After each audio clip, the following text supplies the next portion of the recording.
नमस्कार, बहुत स्वागत है आपका। मैं हूं आपके साथ सुमित शर्मा। बुलेटिन की शुरुआत में सबसे पहले बात उस खबर की जिसे जानना आपके लिए बेहद जरूरी है। आरबीआई ने रेपो रेट में बढ़ोतरी कर दी है। जी हां, रेपो रेट में 0.25% की बढ़ोतरी हुई है। रेपो रेट की नई दर 6.5% हो गई है। लगातार छठवीं बार रेपो रेट बढ़ाई है रिजर्व बैंक ऑफ इंडिया ने। रेपो रेट बढ़ने से ईएमआई पर बोझ बढ़ेगा निश्चित तौर पर।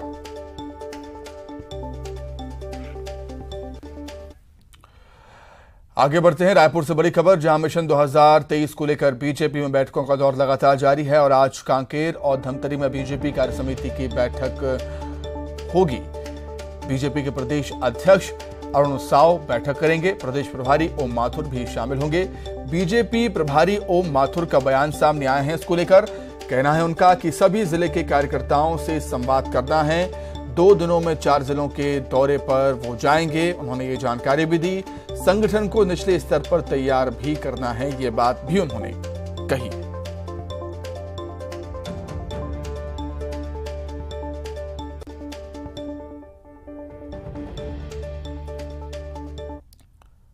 छत्तीसगढ़ के प्रत्येक वोटर को, हर क्षेत्र के वोटर को, भौगोलिक दृष्टि से, सोशल दृष्टि से हर वोटर्स को आदरणीय प्रधानमंत्री जी और 15 साल में जो छत्तीसगढ़ ने जो किया है हमारी सरकार ने, वो जन जन तक पहुंचाने का काम इन बैठकों के माध्यम से होगा।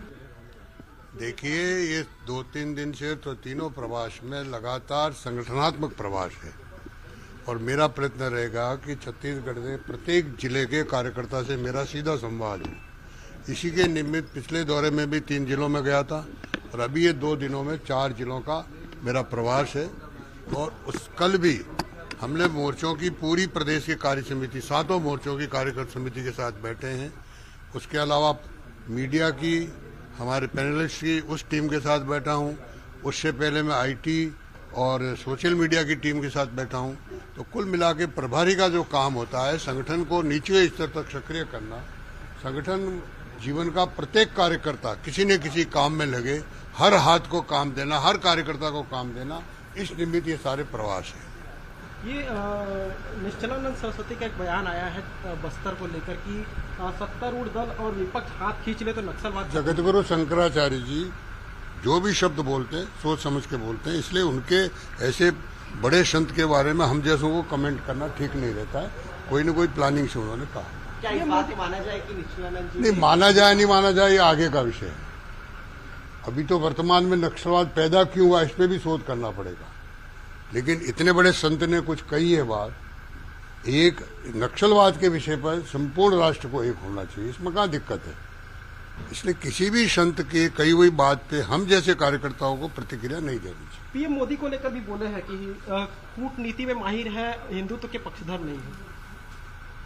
मैंने बताया ना बार बार, किसी भी सन्यासी, और वो तो वरिष्ठतम सन्यासी हमारे शंकराचार्य के दायरे में आते हैं, इसलिए कुछ भी बोला, अगर कोई कमेंट मैं नहीं करना चाहूंगा। लेकिन हिंदुस्तान की जनता जानती है, हिंदुस्तान का वोटर जानता है, हिंदुस्तान का हिंदू जानता है कि पीएम मोदी ने 9 वर्षों में हिंदुत्व को लेकर क्या क्या किया। तो चलिए इसी खबर पर और अधिक चर्चा के लिए सीधे रायपुर का ही रुख कर देते हैं। युगल तिवारी हमारे साथ जुड़ गए हैं रायपुर से लाइव। युगल, छत्तीसगढ़ में अपनी सियासी जमीन खो चुकी बीजेपी को जरूरत है कि संगठन को मजबूत किया जाए और यही वजह है कि 2023 विधानसभा चुनाव के मद्देनजर बैठकों का दौर लगातार जारी है और बड़े नेताओं का दौरे भी छत्तीसगढ़ में हम देखेंगे और देख भी रहे हैं।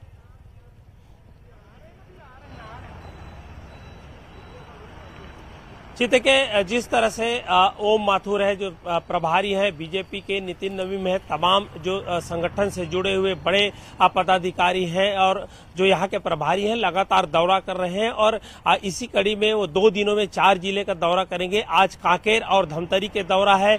एक एक पार्टी के जो कार्यकर्ता है, पदाधिकारी हैं, उनसे सीधा वो संवाद करना चाहते हैं। किस तरह की दिक्कत है, सामाजिक संगठन के लोग हैं, उनसे भी वो मिलेंगे। तो ये बात तय है कि जिस तरह से छत्तीसगढ़ में भाजपा को करारी शिकस्त मिली थी और 15 सीटों पर बीजेपी है वो सिमट गई थी, तो बीजेपी भी इस उसको भली भांति समझ रहे हैं और 90 विधानसभा सीटों की तैयारी बीजेपी अभी से कर रही है। बैठकों का दौर लगातार जारी है, चाहे मोर्चा प्रकोष्ठ का हो, चाहे गांव-गांव जा करके एक एक कार्यकर्ता के घर जा करके जो ओम माथुर है वो मिलने का प्रयास है वो लगातार कर रहे हैं।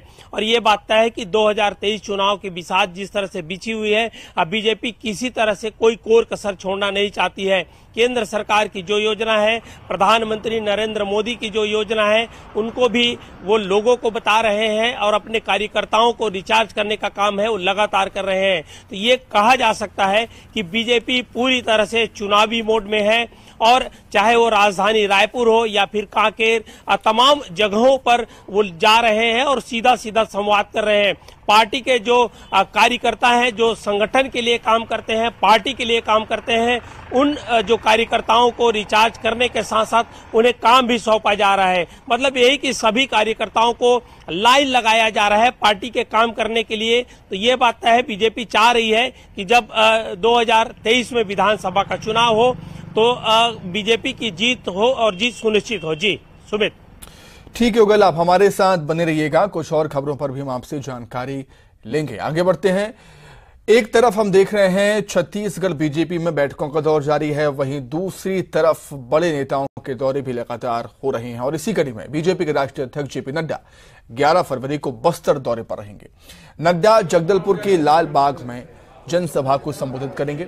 साथ ही इस साल होने वाले विधानसभा चुनाव में जीत दर्ज करने में पार्टी कार्यकर्ताओं में जोश भरेंगे। जेपी नड्डा के बस्तर प्रवास को लेकर बीजेपी तैयारियों में जुट गई है। वहीं राष्ट्रीय अध्यक्ष के दौरे को लेकर पार्टी के महामंत्री केदार कश्यप ने कहा है कि जिनके पास राष्ट्रीय स्तर के नेता हैं तो वे बस्तर आएंगे, जिनके पास नहीं है उनका कुछ नहीं हो सकता। हमारे राष्ट्रीय अध्यक्ष माननीय जगत प्रकाश नड्डा जी का लोकसभा प्रवास के तहत में कार्यक्रम सुनिश्चित हुआ है, जिसमें उन लोकसभा क्षेत्रों में उनका प्रवास हो रहा है जहां पर भारतीय जनता पार्टी के सांसद नहीं है। और ये हम सबके लिए सौभाग्य की बात है कि हमारे राष्ट्रीय अध्यक्ष जी का आगमन हो रहा है और उस कार्यक्रम के दृष्टि से पूरे हमारे सभी प्रमुख नेतागण यहाँ पर जुटे हुए हैं और पूरी कोशिश है कि हम उस कार्यक्रम को एक ऐतिहासिक कार्यक्रम के रूप में परिणित कर सकें।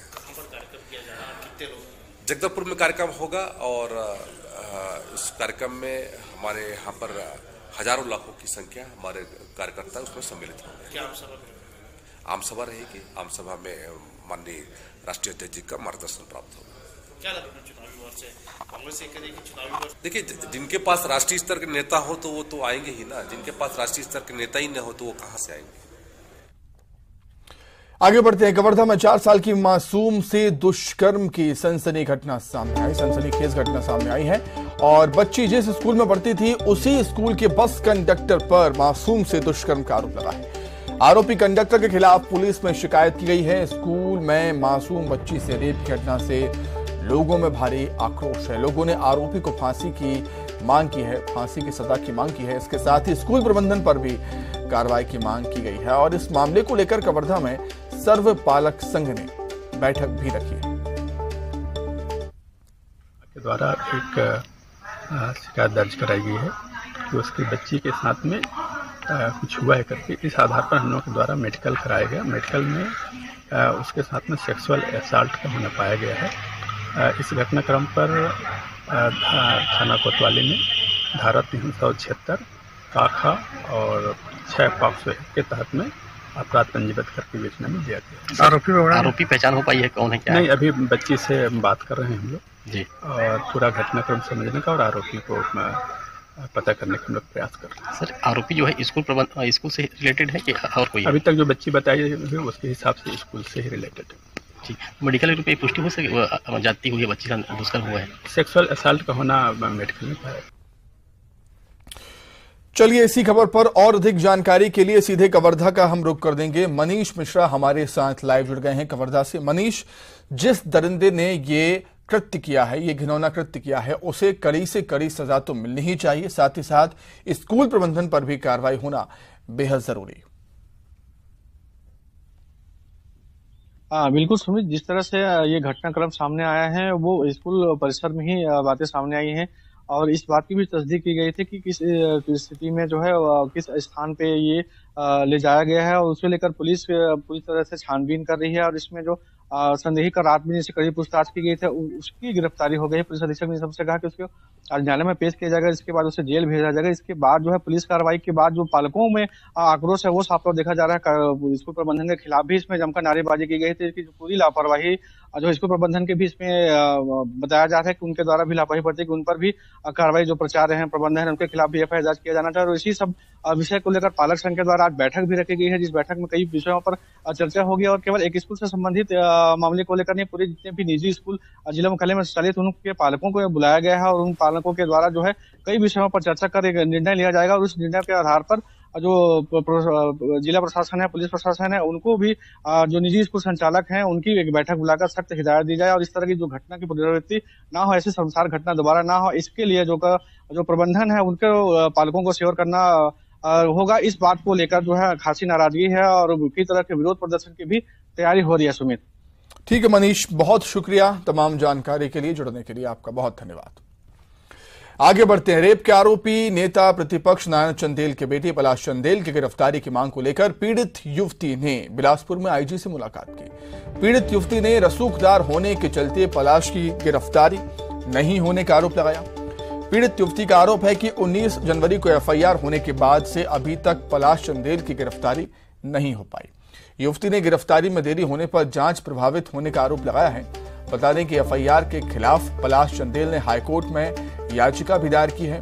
वहीं इस मामले में जमकर सियासत भी लगातार हो रही है। सत्ता पक्ष ने बीजेपी पर पलाश चंदेल को छिपाकर रखने के आरोप लगाए हैं, वहीं विपक्ष इसे राजनीतिक साजिश बता रहा है।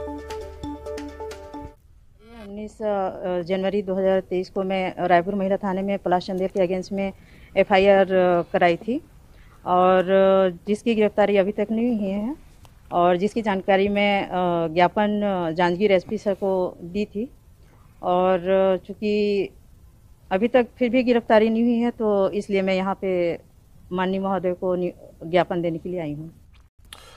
आगे बढ़ते हैं। बलौदाबाजार से खबर है, जहां आमरण अनशन पर मां के साथ बैठी हैं 3 बेटियां। अनशन पर बैठी महिला की तबीयत बिगड़ गई है।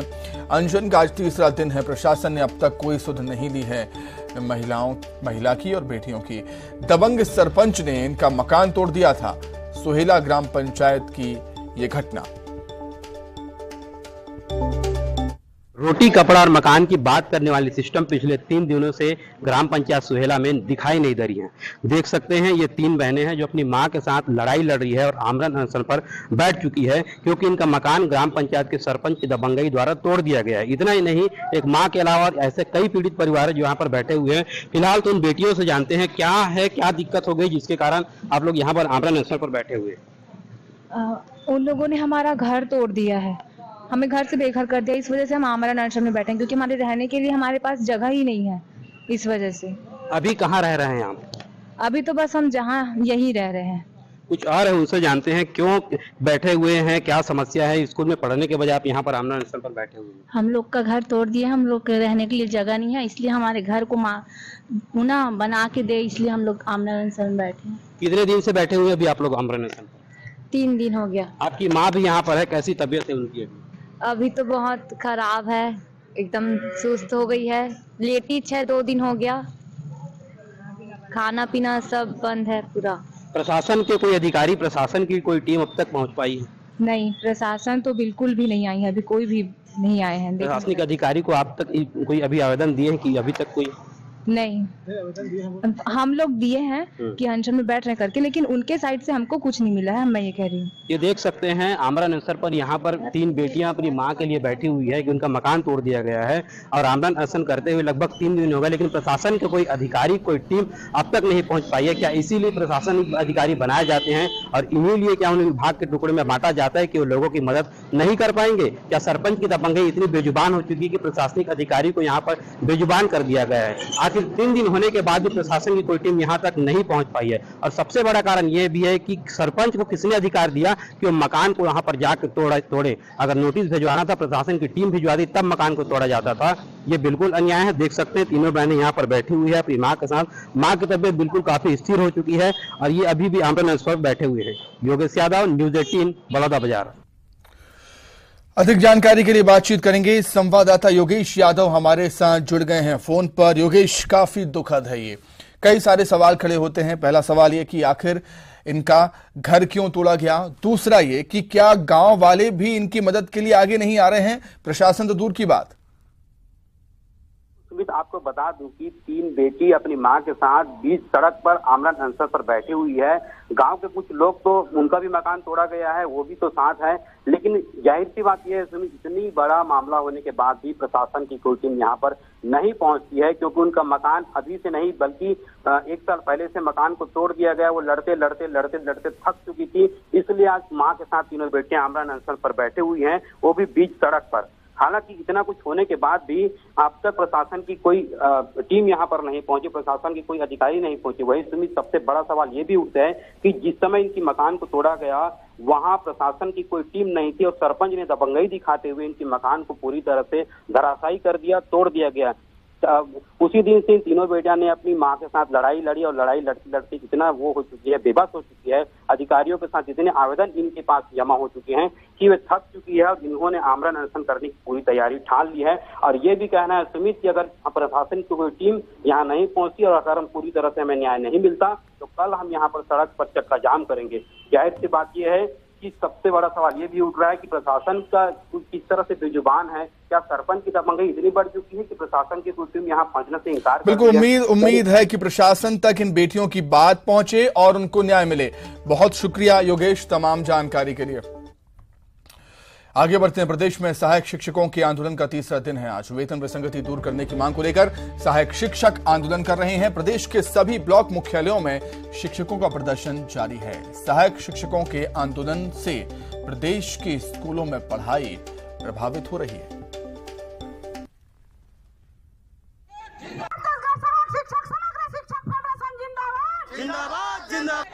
आवाज दो, हमारी एकता जिंदाबाद। अधिक जानकारी के लिए सीधे रायपुर का रुख कर लेते हैं। युगल तिवारी हमारे साथ लगातार जुड़े हुए हैं। युगल, चुनावी साल है, चुनावी साल में हड़तालों का दौर भी लगातार जारी है और इसी क्रम में शिक्षकों का आंदोलन भी।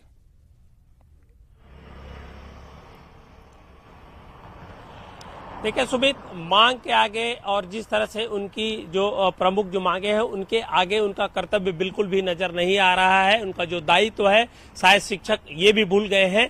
और बड़ी बात यही है कि प्रदेश के 1,09,000 जो सहायक शिक्षक हैं वो आंदोलन पर हैं। स्कूलों में अशिक्षकीय कार्य पूरी तरह से पढ़ाई जो है वो प्रभावित हो रहा है और परीक्षा के वक्त है और ऐसे में एक एक दिन एक एक घंटे जो छात्र छात्राओं के लिए बहुमूल्य होता है, तो ऐसे समय में स्कूल में पढ़ाई का काम है वो हो नहीं पा रहा है। और इससे भी अलग बात यही है और चिंताजनक बात यह है कि शिक्षा विभाग इन तमाम परेशानियों को देखते हुए भी आंख मूंदे हुए है। कुछ दिन पहले ही पत्राचार किया गया था, एक दौर का बैठक भी शुरू हुआ, लेकिन किसी तरह से राय नहीं बनी, सहमति नहीं बनी। तो यही वजह है कि प्रदेश के जो तमाम जो सहायक शिक्षक हैं वो आंदोलन पर चले गए हैं। अभी भी मान मनोबल या फिर किसी तरह का बातचीत है वो नहीं हो रहा है। तो ये तय है कि देखने वाली बात होगी कि कोई शिक्षकों से बात करने पहुंचेगा या नहीं। बहुत शुक्रिया आपका युगल जुड़ने के लिए। आगे बढ़ते राजनांदगांव से बड़ी खबर, जहां मां बमलेश्वरी के दर्शन में रोड़ा बना हुआ है तेंदुआ। मंदिर के पास तेंदुए के आने से दहशत है लोगों में। सुबह 6 बजे से शाम 6 बजे तक माता के दर्शन होते हैं। सुरक्षा को लेकर मंदिर ट्रस्ट समिति ने आदेश जारी किए।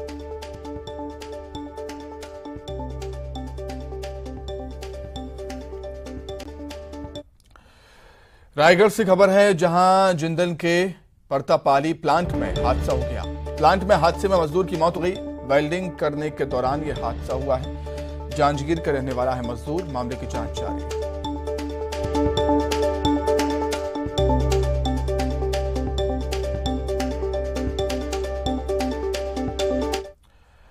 आइए अब एक नजर ब्रेकिंग टॉप 20 पर।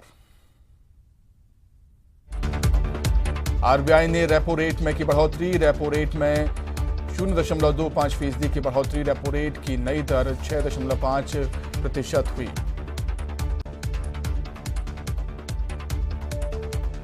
रायपुर के अमले डी में कैथोलिक चर्च का गोल्डन जुबली समारोह। कार्यक्रम में सीएम भूपेश बघेल होंगे शामिल। 11 फरवरी को बस्तर दौरे पर रहेंगे बीजेपी के अध्यक्ष जेपी नड्डा। सभा को करेंगे संबोधित। सहायक शिक्षकों के आंदोलन का तीसरा दिन। प्रदेश के सभी ब्लॉक मुख्यालयों में शिक्षकों का प्रदर्शन। पढ़ाई प्रभावित। छत्तीसगढ़ में बिजली चोरी रोकने की कवायद में बिजली विभाग। घरों में लगेंगे प्रीपेड स्मार्ट बिजली मीटर। रेप के आरोपी नेता प्रतिपक्ष के बेटे की गिरफ्तारी की मांग को लेकर बिलासपुर में आईजी से मिली पीड़िता। बड़ौदा में 3 दिन से मां के साथ अनशन पर बैठी 3 बेटियां। प्रशासन के किसी भी अधिकारी ने अभी तक नहीं ली सुध। अंबिकापुर के कठिंदा में जले हुए मिले सरकारी दस्तावेज, वन अधिकार पत्र, राशन कार्ड, जॉब कार्ड में लगाई आग। घोटाले को दबाने की कोशिश। राजनांदगांव में सड़क हादसे में 3 युवकों की मौत। ट्रक और बाइक की हुई थी भिड़ंत। मिशन 2023 को लेकर छत्तीसगढ़ बीजेपी में बैठकों का दौर जारी। आज कांकेर धमतरी में बीजेपी जिला कार्य समिति की बैठक। कवर्धा में 4 साल की मासूम से दुष्कर्म, स्कूल बस कंडक्टर पर रेप का आरोप। बिलासपुर में कोयले से भरे ट्रेलर की डीजल टंकी फटने से लगी आग। दमकल ने पाया काबू। बिलासपुर में निगम ने चलाया अतिक्रमण पर बुलडोजर। अशोकनगर में अतिक्रमण पर चला बुलडोजर। जगदलपुर में अवैध परिवहन के मामले में खनिज विभाग की कार्रवाई। 6 टिप्पर, 2 हाईवा, 4 जब्त। पेंड्रा में विशेष पिछड़ी जनजाति की नहीं बन पा रहा जाति प्रमाण पत्र। सर्टिफिकेट नहीं मिलने से नहीं मिल रहा योजनाओं का लाभ। सूरजपुर के मोहरसोप, बनखेता समेत कई गांवों में हाथियों की दस्तक। जमकर मचा रहे उत्पात। धमतरी में भारतमाला सड़क निर्माण में ठेकेदार की मनमानी। कुरुद इलाके में बिना अनुमति के उखाड़े 1000 से ज्यादा हरे पेड़। जांजगीर चांपा में युवती का अश्लील वीडियो वायरल करने वाला आरोपी बिलासपुर से गिरफ्तार। इसी के साथ ही फिलहाल इस बुलेटिन में इतना ही। खबरें लगातार जारी हैं। नमस्कार।